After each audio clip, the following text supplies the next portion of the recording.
सीखो इंसान YouTube channel में आप सभी का स्वागत है। आज हम आपके लिए अमीर और गरीब की कहानी लेकर आए हैं। कहानी बड़ी प्रेरणादायक और मनोरंजक है और ज्ञानवर्धक भी है। इसलिए आपसे एक छोटा सा निवेदन है कि चैनल पर पहली बार आए हैं तो चैनल को सब्सक्राइब कर लेना और लाइक करके कमेंट बॉक्स में हर हर महादेव लिख देना। कहानी शुरू करते हैं। एक बार एक नगर में एक सेठ रहता था। सेठ बहुत अमीर था। उसके पास धन दौलत की कोई कमी नहीं थी। उसका व्यापार दूर दूर तक फैला हुआ था। सेठ का एक बेटा था। सेठ का बेटा एक बहुत बड़े घर के शानदार कमरे में अकेला ही खिलौनों के साथ खेलता रहता था। उसका जीवन बड़ा आरामदायक था। वह कोई भी किसी तरह का काम नहीं करता था और हर वक्त आलस में रहता था। वह हर रोज अपने पिता से फालतू खर्च करने के लिए पैसे मांगता रहता था। वह खाता पीता और खेलता, उसके बाद सो जाया करता था। इसलिए सेठ अपने बेटे को लेकर बहुत चिंतित था, क्योंकि हमेशा वह सोचता रहता था कि इस आरामदायक जीवन ने उसे आलसी और कामचोर बना दिया है। वह नहीं जानता था कि मेहनत क्या होती है और ना ही कभी सोचता था। सेठ जब भी अपने बेटे को काम करने के लिए कहता तो उसका बेटा उसे कहता कि पापा, हम गरीब नहीं हैं, हम अमीर लोग हैं। काम और मेहनत तो गरीब लोग करते हैं। मेहनत करना तो गरीब आदमी का काम है। मैं काम करके मेहनत क्यों करूं?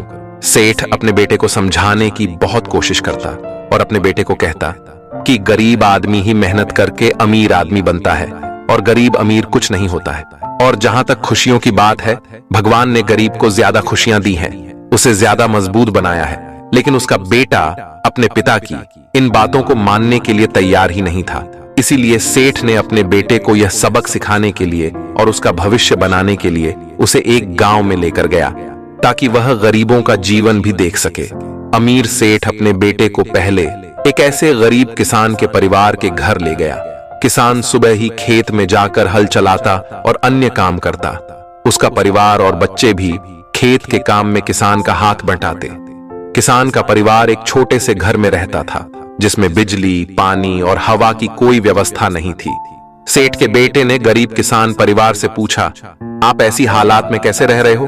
तुम सारा दिन खेतों में काम कैसे करते हो? उस गरीब परिवार ने कहा, हमारे पास पैसा नहीं है, लेकिन हम फिर भी अमीर हैं, क्योंकि हमारे पास काम है।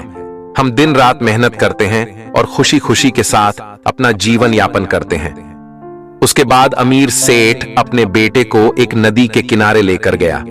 अमीर सेठ के लड़के ने देखा कि यहाँ पर लोग अपनी सफाई, कपड़े धुलाई और पीने का पानी आदि सभी कामों के लिए इस नदी के पानी का ही प्रयोग करते हैं। लेकिन उसे तो अपने घर में पीने के लिए साफ पानी और नहाने और तैरने के लिए नल का साफ पानी मिलता है। कुछ समय के बाद रात हो गई और वे रात बिताने के लिए एक छोटे से घर में पहुंच जाते हैं। घर में रोशनी और बिस्तर की कोई विशेष व्यवस्था नहीं थी। लड़के को बिना बिस्तर और बिना पंखे के नींद नहीं आ रही थी।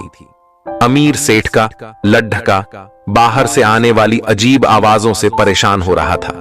लड़के ने उठकर बाहर देखा कि लड़कों का एक समूह खुशी से आग के चारों ओर खेल रहा है। अमीर सेठ का बेटा उनको देखकर बहुत मोहित हुआ। उसने सोचा कि उसके पास दुनिया का हर खिलौना है, लेकिन उन लड़कों के पास जो खुशी और आनंद है वो मेरे पास नहीं है। अगले दिन अमीर सेठ अपने बेटे को एक जंगल में लेकर गया। सर्दी का मौसम था।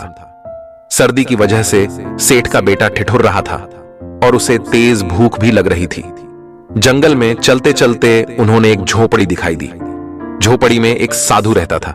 अब वे दोनों साधु के पास जाते हैं और कहते हैं, साधु जी, हमें बहुत भूख लगी हुई है, हमें भोजन चाहिए। साधु ने आदर सत्कार से कहा, आटा रखा हुआ है, जंगल से लकड़ी इकट्ठी कर लो और भोजन पकाकर खा लो। साधु की यह बात सुनकर दोनों जंगल से लकड़ी इकट्ठी करके लाते हैं और रोटी तैयार करते हैं। उस झोपड़ी में खाने के लिए और कुछ नहीं था, केवल एक कोने में प्याज पड़ी हुई थी। सेठ की नजर कोने में रखी हुई प्याज पर पड़ती है। अब सेठ ने प्याज के साथ रोटी का भोजन अपने बेटे को परोसा। सेठ अपने बेटे को देख रहा था, क्योंकि उसका बेटा प्याज और रोटी को बड़े चाव से खा रहा था। उसे प्याज और रोटी बहुत ही स्वादिष्ट लग रही थी।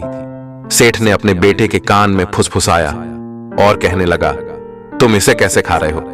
तुम तो चांदी की प्लेट में कई तरह के व्यंजन खाते हो, इस पर अमीर सेठ के बेटे ने अपने पिता से कहा, पिताजी, अब मैं जान चुका हूं कि खाने का असली स्वाद और रात को एक अच्छी नींद हमेशा मेहनत करने के बाद ही मिलती है। हमारे पास आलीशान घर, स्विमिंग पूल है और ठंडी हवा के लिए एयर कंडीशनर है, लेकिन गरीब को भगवान ने पूरी नदी ही दे दी है। बच्चों को खेलने के लिए बड़े बड़े खेत और जंगल दे दिए हैं, जो उनको असली आनंद के साथ साथ मजबूत भी बनाते हैं। उनके पास खाने के लिए थोड़ा है, इसलिए उस थोड़े खाने में भी बहुत स्वाद और मजा है। अब सेठ के चेहरे पर एक अलग तरह की मुस्कान थी, क्योंकि अब उसका बेटा असली खुशियों को और मेहनत के फायदे जान चुका था। इसलिए कहते हैं, रात को तारों की छाया में नींद उसे ही आती है जिसने दिन में सूरज की गर्मी में काम किया हो। दोस्तों, कहानी कैसी लगी कृपया कमेंट करके जरूर बताना, और चैनल पर पहली बार आए हैं तो चैनल को सब्सक्राइबर अवश्य कर लेना। कहानी अंत तक सुनने के लिए आपका बहुत बहुत धन्यवाद।